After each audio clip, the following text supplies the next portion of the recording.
क्या मैं पूछ सकता हूँ ये सब क्या हो रहा है? नहीं। आज मैं लेकर आई हूँ आप सबके लिए एक बहुत इंटरेस्टिंग कहानी।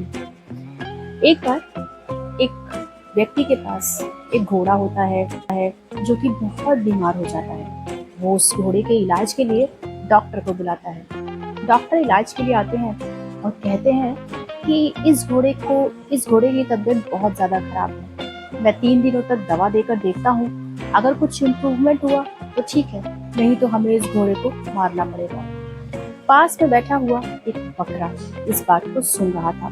डॉक्टर पहले दिन घोड़े को दवा देते हैं और दूसरे दिन आकर पूछते हैं तो वो उस व्यक्ति से यही कहते हैं, घोड़े के मालिक से कहते हैं कि इसकी तबीयत में तो कोई इम्प्रूवमेंट नहीं हुआ, चलो 2 दिन तक और देखते हैं। दूसरे दिन फिर से वो उस घोड़े को दवा देकर जाते हैं और वो घोड़े में कोई इम्प्रूवमेंट नहीं होता है।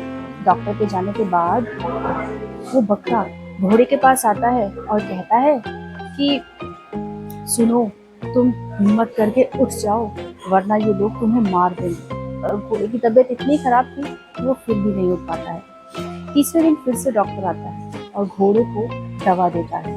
और इस बार डॉक्टर के जाने के बाद वो बकरा घोड़े से कहता है कि अब की बार नहीं उठे तो सच में तुम मार दिए जाओगे, मेरी बात पर यकीन करो, उठो उठो उठो। पूरे दिन वो उस घोड़े से यही कहता रहता है। और नेक्स्ट डे जब डॉक्टर आता है तो वो घोड़े को चेक करके कहता है इसको दवा देने पर भी कोई इम्प्रूवमेंट नहीं हुआ, इसलिए अब हमें इसे मारना ही पड़ेगा। इतना सुनकर घोड़ा उठकर खड़ा हो जाता है और दौड़ने लगता है। बकरा बहुत खुश हो जाता है कि उसके समझाने पर घोड़े की जान बच गई और घोड़े का मालिक खुशी से नाचने लगता है। उसके घर वाले सभी बहुत खुश हो जाते हैं कि उनका घोड़ा फिर से ठीक हो गया। और नाचते नाचते वो व्यक्ति ये कहता है, घोड़े का मालिक कहता है कि आज तो बहुत खुशी का दिन है, हमारा घोड़ा फिर से ठीक हो गया। इसी खुशी में आज हम सब मिलकर इस बकरे की बिरयानी खाएंगे।